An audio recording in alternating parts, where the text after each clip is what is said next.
Hai pecinta sepak bola tanah air. Kali ini Timnas PES akan menyajikan berita pilihan untuk kalian. Di antaranya,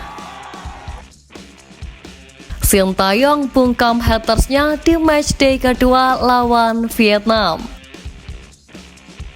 Bak kena karma, pemain Vietnam langsung kena cedera usai bermain kasar. Rafael ungkap keunggulan timnas dibanding Vietnam. Dan Marcelino Ferdinand serta Yakob Sayuri serasa pemain keturunan. Jadi, simak terus berita Timnas PES selengkapnya.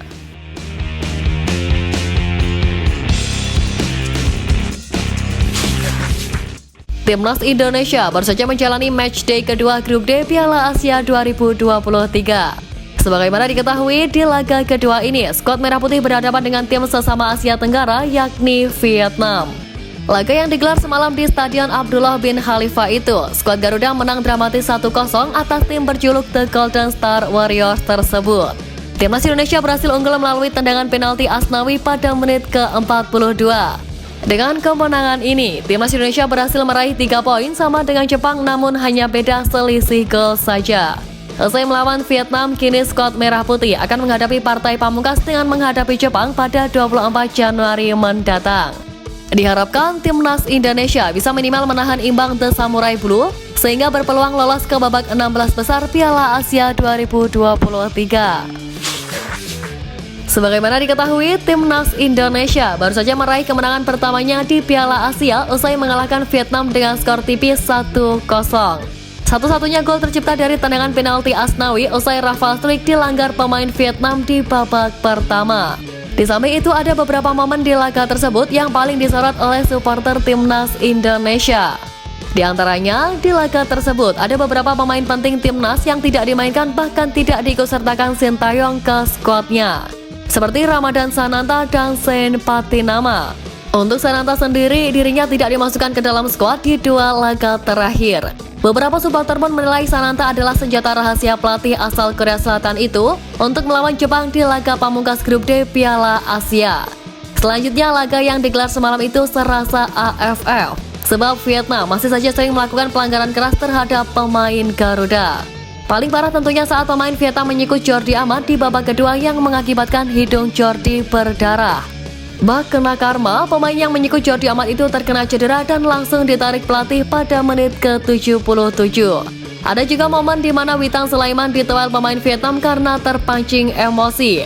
Di samping itu, kemenangan ini berhasil memutus rekor buruk Sintayong ketika melawan Vietnam dan menambah rekor buruk pertemuan Philippe Trouchy dengan skuad Garuda. Walaupun Timnas Indonesia berhasil menang atas musuh bebuyutannya itu, supporter juga menyoroti finishing pemain yang juga belum kunjung membaik. Beberapa kesempatan pun juga belum bisa membuahkan hasil. Kehadiran Hoki Caraka sejatinya juga sedikit memberi warna permainan Garuda, namun dirinya juga belum bisa mencetak gol untuk Timnas Indonesia. Di laga ini, Sandy Walsh juga bermain rapi selama 90 menit. Terlepas dari hasil pertandingan semalam, Sintayong diharapkan mengeluarkan magis supernya ketika melawan Jepang nanti agar target lolos ke babak 16 besar semakin nyata. Salah satu penggawa Garuda, Rafael Struijk, mengungkap bahwa dirinya telah mengetahui keunggulan Timnas Indonesia dibanding Vietnam. Sebelum pertandingan semalam, Rafael Struijk mengungkap bahwa Timnas Indonesia mempunyai sejumlah pemain berpostur yang jauh lebih tinggi dibandingkan kubu Vietnam. Nama-nama seperti Elkan Bagot, Jordi Amat, Rizky Ridho, Sandy Walsh, Sean Patinama, dan Justin Hubner memiliki tinggi dengan rata-rata 186 cm. Maka dari itu, Timnas Indonesia bisa memenangkan duel udara saat ada peluang di depan gawang Vietnam. Menurut Rafael, gaya main Vietnam juga tidak jauh berbeda dengan skuad Garuda. Vietnam maupun Timnas Indonesia meraih hasil kurang memuaskan di laga pertama grup D Piala Asia 2023. Seperti diketahui, Timnas Indonesia belakangan ini memang kerap disorot supporter tanah air karena tampil kurang maksimal sehingga sering kecolongan gol dari lawan. Hasil tersebut tentu mengecewakan bagi para punggawa Garuda, tak terkecuali Jordi Amat. Pemain belakang skuad Garuda itu mengakui Indonesia kebobolan banyak gol dalam 4 laga terakhir, termasuk pada 3 laga uji coba sebelum bertanding di Piala Asia 2023. Tak hanya itu, ia juga menyoroti gol kontroversial yang tercipta di laga kontra Irak lalu. Di samping itu, back berusia 31 tahun tersebut mengatakan jika skuad Garuda sudah berjuang di laga hidup dan mati menghadapi timnas Vietnam. Ia menyebut bahwa Sintayong sudah meracik strategi terbaik untuk mengatasi permainan tim berjuluk The Golden Star tersebut. Ketum PSSI Erick Thohir mengingatkan pemain timnas Indonesia harus siap menanggung resiko menjadi sasaran netizen di media sosial jika tampil buruk. Seperti diketahui saat ini, skuad Garuda tengah menjalani laga Piala Asia 2023. Erick mengungkap bahwa menjadi pemain skuad Garuda memang sekaligus menjadi bintang yang harus siap menerima kritikan. Kedepannya, Erick berharap agar anak asuh Sintayong bisa bijak dalam menyikapi cacian di dunia maya. Dalam rangkaian perhelatan ini, baiknya menurut Erick, untuk saat ini Jordi Amat dan kawan-kawan puasa bermain medsos. Dengan begitu, fokus penuh bisa ditanamkan oleh skuad Garuda. Kendati begitu, dia tetap memohon kepada warganet untuk bisa melontarkan kritikan dengan kalimat yang bijak, bukan malah menjatuhkan para pemain timnas Indonesia. Sebagaimana diketahui, timnas Indonesia saat ini gencar menaturalisasi beberapa pemain keturunan.